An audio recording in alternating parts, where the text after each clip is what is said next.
चांदपुर का रहस्यमय दीपक अध्याय 1 गांव की रात और एक छोटा सा सपना। बहुत समय पहले झीलों और पहाड़ों से घिरा एक शांत गांव था, चांदपुर। दिन में यह गांव चहल पहल से भरा रहता, लेकिन रात होते ही पूरा गांव चांदनी में ढक जाता और सब कुछ इतना शांति से भर जाता कि लगता समय भी धीरे चलने लगा है। इस गांव में एक 12 साल की बच्ची रहती थी, आरुषि। आरुषि बहुत कल्पनाशील थी। उसे रात का आकाश बहुत पसंद था। वह हर रात अपनी खिड़की से चांद को देखकर अलग अलग कहानियां गढ़ती थी। एक रात उसने देखा कि चांद कुछ जरा फीका लग रहा है, जैसे कोई थका हो। चांद की चमक कम थी और उसकी रोशनी गांव तक मुश्किल से पहुंच रही थी। आरुषि ने सोचा, अगर चांद की रोशनी कम होती गई तो क्या हमारे सपने भी फीके पड़ जाएंगे।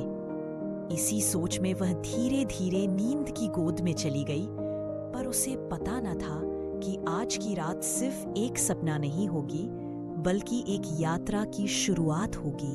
अध्याय 2 दिए की पुकार। रात के घने सन्नाटे में अचानक उसे एक धीमी सी आवाज सुनाई दी। आरुषि, आरुषि। वह चौंक कर उठ बैठी। कमरा वैसा ही था, लेकिन खिड़की के बाहर पीली सी रोशनी झिलमिला रही थी। वह खिड़की के पास गई और देखा एक छोटा सा उड़ता हुआ दिया हवा में मंडरा रहा है। दिया बोला, डरो मत, मैं कोई साधारण दीपक नहीं हूं। मैं हूं निशादीप, रातों का रक्षक।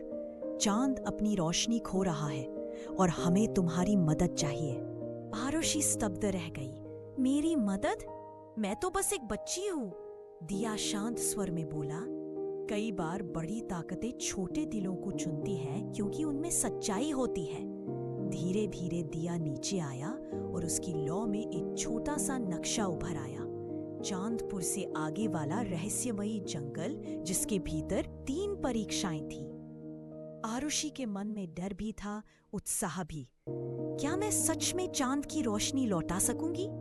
दिया मुस्कुराया, कदम बढ़ाओ, रास्ता खुद दिखाई देगा। अध्याय 3 फुसफुसाहटों का जंगल। आरुषि घर से बाहर निकली। आज सुहानी और रहस्यमयी थी। दिया उसके आगे आगे उड़ता चला। जल्दी ही वे पहुंच गए फुसफुसाहटों के जंगल में। यह जंगल बहुत पुराना था। पेड़ ऊंचे ऊंचे, उनकी शाखाएं आपस में मिलकर एक विशाल गुंबद सा बनाती थी। चारों ओर पत्तों की सरसराहट ऐसे लग रही थी जैसे कोई बार बार कुछ कह रहा हो। पहली परीक्षा थी सच्चाई की हवा। पेड़ों ने फुसफुसाते हुए कहा, जो इस जंगल में प्रवेश करेगा उसकी सबसे गहरी दबी सच्चाई सामने आ जाएगी। जो कोई खुद से झूठ बोलेगा, रास्ता बंद हो जाएगा। आरुषि घबरा गई। उसने अपने अंदर झांका। उसकी सच्चाई यह थी कि वह लोगों के सामने बहुत बहादुर दिखती थी, लेकिन अंदर से कई चीजों से डरती थी। अंधेरे से, अकेलेपन से और असफल होने से। उसने धीरे से कहा, मैं बहादुर नहीं हूं, मैं डरती हूं, लेकिन फिर भी कोशिश करूंगी। जैसे ही उसने सच बोला, पेड़ धीरे धीरे किनारों में खिसक गए और एक साफ रास्ता बन गया। दिया चमक उठा। सच्चाई हमेशा रास्ता बनाती है। वे जंगल की ओर भीतर चले गए। अध्याय 4 समय की नदी। निशादीप ने धीरे से कहा, यह है समय की नदी। दूसरी परीक्षा है धैर्य की परीक्षा। ये नदी तभी पार होती है जब मन शांत और धैर्यवान हो। अगर तुमने घबराहट दिखाई, नदी तुम्हें वापस वही पहुंचा देगी जहां से चली थी। आरुषि ने नदी की ओर देखा। पानी शांत था, लेकिन उसमें ऊंची ऊंची लहरें उठती और फिर गायब हो जाती।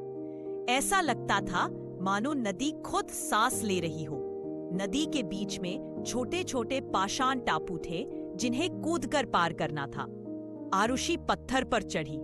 पहला पत्थर स्थिर था, दूसरा थोड़ा हिला और तीसरा तो जैसे डोलने लगा।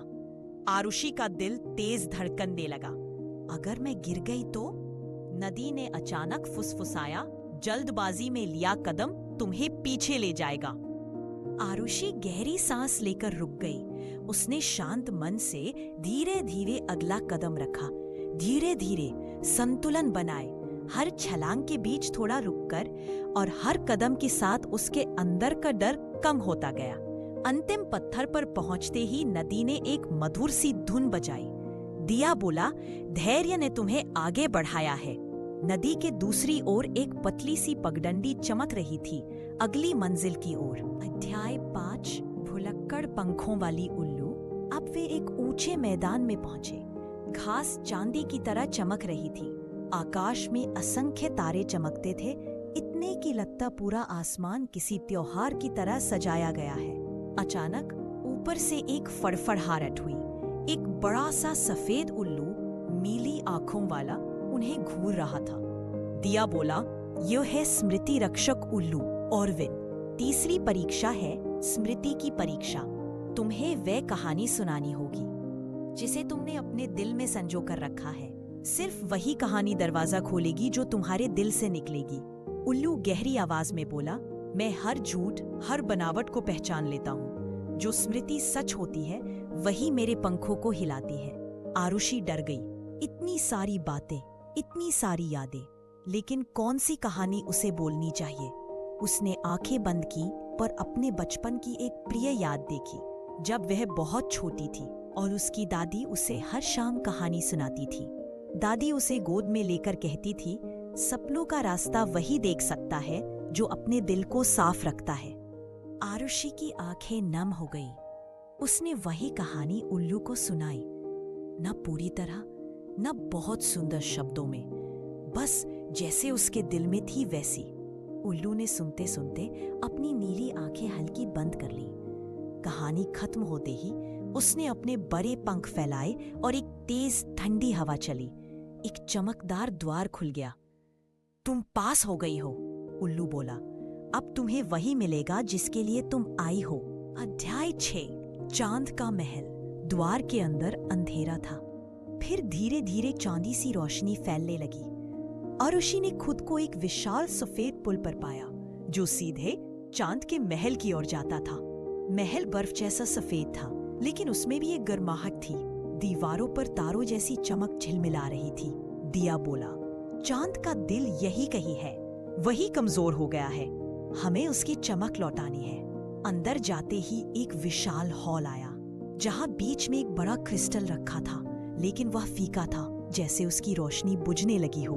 आरुषि उसके पास गई। क्रिस्टल के भीतर उसे अपना ही प्रतिबिंब दिखाई दिया, लेकिन उदास, थका हुआ। तभी दिया बोला, चांद की रोशनी बाहरी चीजों से नहीं, दिल की ताकत से जलती है। जो दिल अपना डर, अपनी सच्चाई, अपना प्यार स्वीकार कर ले, वही इसे फिर चमका सकता है। आरुषि ने क्रिस्टल पर हाथ रखा और फुसफुसाई, मैं डरती हूँ पर हार नहीं मानूंगी। मेरे अंदर डर है, लेकिन उम्मीद भी है, और मेरा दिल चाहता है कि दुनिया में फिर रोशनी फैले। जैसे ही उसने ये कहा, क्रिस्टल में एक तेज सफेद किरण उठी जो पूरे महल में फैल गई। चांद चमक उठा, आकाश उजला हो गया। धीरे धीरे पूरा चांदपुर रोशनी से भर गया। अध्याय 7 वापसी और सीख। एक पल में सब कुछ धीरे धीरे धुंधला होने लगा। आरुषि को नींद आने लगी। महल गायब, दिया गायब, और वह अपने बिस्तर पर वापस थी। सुबह की हल्की धूप खिड़की से आ रही थी। चिड़िया चहचहा रही थी, लेकिन एक चीज अलग थी। उसकी खिड़की पर वही छोटा उड़ता हुआ निशा दीप रखा था, लेकिन अब बुझा नहीं था।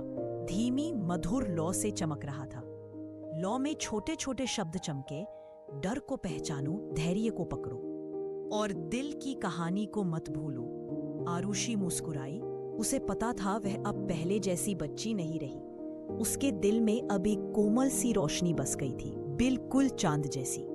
और आज की रात जब चांद फिर से आकाश में उगेगा, वह उसकी ओर देखकर मुस्कुराएगी, क्योंकि अब वह जानती है अंधेरा कभी भी इतना गहरा नहीं होता कि एक छोटी सी लौ उसे मिटा न सके।